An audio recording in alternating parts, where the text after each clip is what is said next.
Technique number 2. This is going to be the controversial one because it's going to do everything completely differently. Makeup brush, black acrylic, Rustoleum Painter's Touch 2X Ultra Cover Paint and Primer Black Gloss. This is a self-leveling material so that as we add more coats, fine details like scratch marks and stretch marks and things will kind of work their way out. The other thing that's super important with this technique is you need a dark, high gloss base coat. It has to be super shiny because the last ingredient is, well, it's glitter, I think, technically, but it's not just any glitter. This is the stuff that you put on your fingernails when you want like a chrome finish on your fingernails. Now, I say that. This is actually not approved for cosmetic use, so it's not technically the same thing, or at least it's not rated for the same thing, but it's close enough. The problem with the fingernail things is I haven't been able to find it in bulk quantities, so it's not useful for a large piece. This I can find in bulk. This is a mirror gray from justpigments.com, and I've been really happy with it so far. But it goes everywhere. I'm still, from weeks ago, I'm cleaning. Just know what you're getting into here. You want to let that dry and put on as many coats as you need to get a nice smooth surface. Now if you have tooling, there's a balance, right? You don't want to subdue all your tooling. So I had a tooling surface and I added 2 coats and was pretty happy with that at that point. Basically, the more imperfections that you have, the more coats you'll need. We don't want to let it dry completely. We want to let it get tacky to where it'll pick up a fingerprint, but where it won't rub off onto our finger. The surface is tacky. It's taking my fingerprint when I lightly touch it. Hardly anything's coming off. Technically some still is, but I'm impatient, so I'm going to go for it. You probably should wait. Next thing we want to do is get our glittery stuff. I'm not sure what this is officially called, but I'm calling it glitter. It's basically glitter, right? We're going to get our glitter and we're going to start to sprinkle it over the top, and it's going to look horrible. We'll just start spreading it out with our makeup brush. I'm just going to start to spread it around with an extremely light touch because we don't want to disturb that base coat. And when it first goes on, it looks very just glittery. It doesn't look right at all. Now that we've got it kind of spread out, I'm going to start going over in long strokes, kind of like we're painting it. And now I'm looking to even it out and also pick up the glitter that's resting on top that's not really adhered down. And you'll see it looks still very glittery. We want to make that more consistent. And we're still keeping a very light touch because everything's still wet.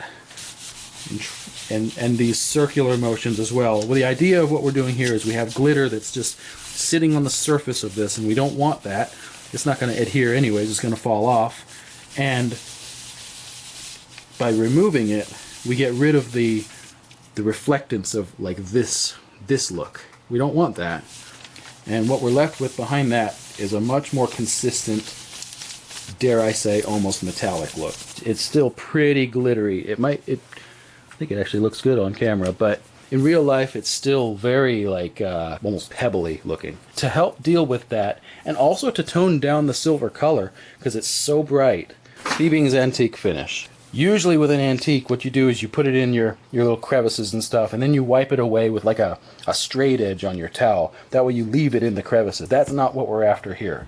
What we're doing here is we're going to apply the antique to stain this surface, and also because the gel grabs the glitter, it'll pull it up off the surface some. So it'll give us a nice consistent look for one. It'll also tone this down and kind of stain it. And to me, in my opinion, it looks really a lot like tarnish. So I think it really adds a lot to the effect, but it's not like your typical antique application. Process, now that I've said all that, is really quite similar. The only real difference is we're not looking to leave it in all the little nooks and crevices. We're actually looking to buff it out. Reasonably thick coat so that can stain the glitter dark. I'm getting it all over my fingers. That's, oh well. Go back to my towel, and I'm gonna begin to buff this out. I'm not gonna look to wipe it out like you typically would with an antique application. And you can see already that the surface is much darker. And personally, I think it looks an awful lot like a slight tarnishing. It also really subdues, almost eliminates that glittery look, leaving us with a very consistent metallic look. You can almost call that job done. If you like this look, it's done. Now, I kind of was going for more of a kind of a distressed look. So that's where the black acrylic comes in. And here we're going to do the same as we did earlier. I am covered in glitter. I better go clean up. Let's apply our black. That's good enough for me.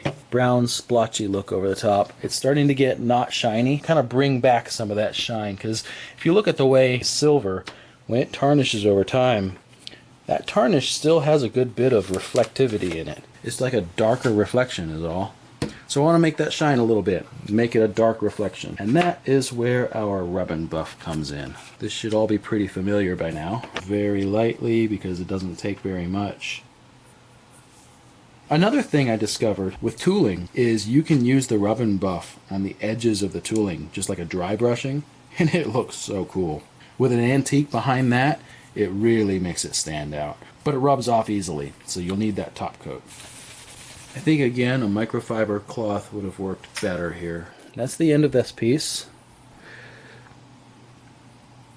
Here's our earlier piece as a reminder. I think they look very, very similar.